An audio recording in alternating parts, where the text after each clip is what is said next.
Wabarakatuh. Perkenalkan, nama saya Amanda Sari dari kelompok 3 dengan NPM 3062156050. Di sini saya akan mempresentasikan hasil kerja kelompok kami yang berjudul Konstitusi, yang beranggotakan Narsela Rezada Sutomo dengan NPM 3062156258, Adelia Aryani dengan NPM 3062156141, Melvina dengan NPM 3062156145. Adapun pengertian konstitusi, konstitusi pada dasarnya memiliki pengertian luas, yaitu keseluruhan peraturan baik tertulis maupun tidak tertulis yang mengatur secara mengikat mengenai penyelenggaraan suatu pemerintah. Konstitusi Negara Indonesia adalah Undang-Undang Dasar 1945 yang untuk pertama kali disahkan oleh Panitia Persiapan Kemerdekaan Indonesia atau PPKI pada tanggal 18 Agustus 1945. Undang-Undang Dasar 1945 sebagai Konstitusi Negara Indonesia menurut jenjang norma hukum UUD 1945 adalah kelompok aturan dasar atau pokok negara yang berada di bawah Pancasila sebagai norma dasar. Salah satu konstitusi yang pernah berlaku di Indonesia ialah Undang-Undang Dasar Negara Republik Indonesia pertama kali ditetapkan oleh PPKI pada tanggal 18 Agustus 1945. Undang-undang yang ditetapkan oleh PPKI tersebut sebenarnya merupakan hasil karya BPU PKI melalui sidang-sidangnya dari tanggal 29 Mei 1945 sampai 1 Juni 1945 dan tanggal 10 Juli sampai 16 Juli 1945.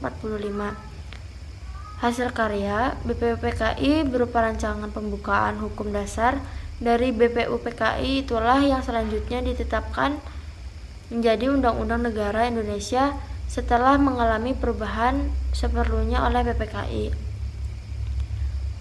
Penetapan Undang-Undang 1945 sebagai Konstitusi Negara Republik Indonesia oleh PPKI dilakukan dalam 2 tahap, yaitu sebagai berikut. Yang pertama, pengesahan pembukaan Undang-Undang Dasar Negara Republik Indonesia yang terdiri dari 4 alinea.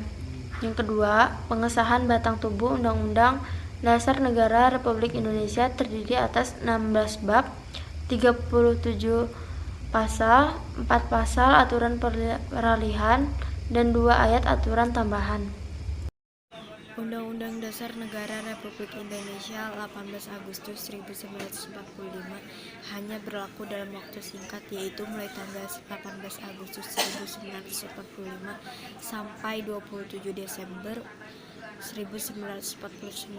Sejak 20 Desember diberlakukan Undang-Undang Dasar baru disebut Konstitusi Republik Indonesia Serikat atau KRIS.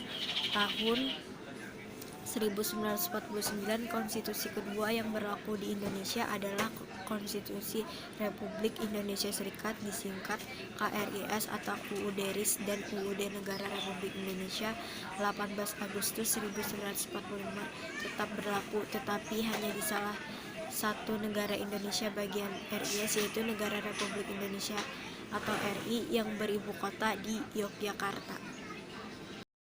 Konstitusi Republik Indonesia Serikat atau KRIS atau UUD RIS 1949 berlaku dari tanggal 27 Desember 1949 sampai tanggal 17 Agustus 1950. Bangsa Indonesia kembali ke bentuk negara kesatuan. Dengan demikian, UUD RIS 1949 tidak diberlakukan lagi. 1950 oleh Mohyamin disebut konstitusi kedua. Mukadimat yang terdiri dari 4 ayat, bagian batang tubuh yang terdiri dari atas 6 bab 197 pasal dan perubahan atau amandemen Undang-Undang 1945 dilakukan pertama kali oleh MPR pada Sidang Umum MPR tahun 1999 dan mulai berlaku sejak tanggal 19 Oktober 1999. Amandemen atas Undang-Undang Dasar 1945 dilakukan oleh MPR sebanyak 4 kali. Dengan demikian, Undang-Undang Dasar 1945 telah mengalami 4 kali perubahan, yaitu sebagai berikut. 1. Amandemen pertama terjadi pada Sidang Umum MPR tahun 1949 disahkan 19 Oktober 1999. Amandemen kedua terjadi pada sidang tahunan disahkan 18 Agustus tahun 2000 dan amandemen ketiga terjadi pada sidang tahunan MPR disahkan 10 November 2001. Amandemen keempat terjadi pada sidang tahunan PRR disahkan 10 Agustus tahun 2002.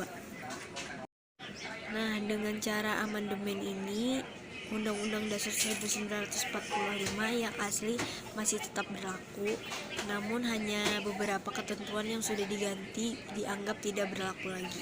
Dengan demikian, naskah Undang-Undang Dasar 1945 kita terdiri atas naskah asli Undang-Undang Dasar 1945, naskah perubahan pertama UUD 1945, naskah perubahan kedua UUD 1945, naskah perubahan ketiga UUD 1945, dan naskah perubahan keempat 1945. Dengan amandemen tersebut, maka Konstitusi Negara Indonesia UUD 1945 menjadi lebih lengkap dan bertambah jumlah pasal-pasalnya. Jumlah keseluruhan pasal yang diubah dari perubahan pertama sampai keempat ada 73 pasal. Jumlah keseluruhan pasal yang diubah dari perubahan pertama sampai keempat ada 73 pasal. Namun jumlah nomor pasal tetap, yaitu 37, tidak termasuk aturan peralihan dan aturan tambahan. Perubahan dilakukan dengan cara menambahkan huruf A, B, C, dan seterusnya setelah nomor pasal dalam kurung angkanya. Misalnya pasal 28, kemudian pasal 28A, pasal 28B, dan pasal seterusnya.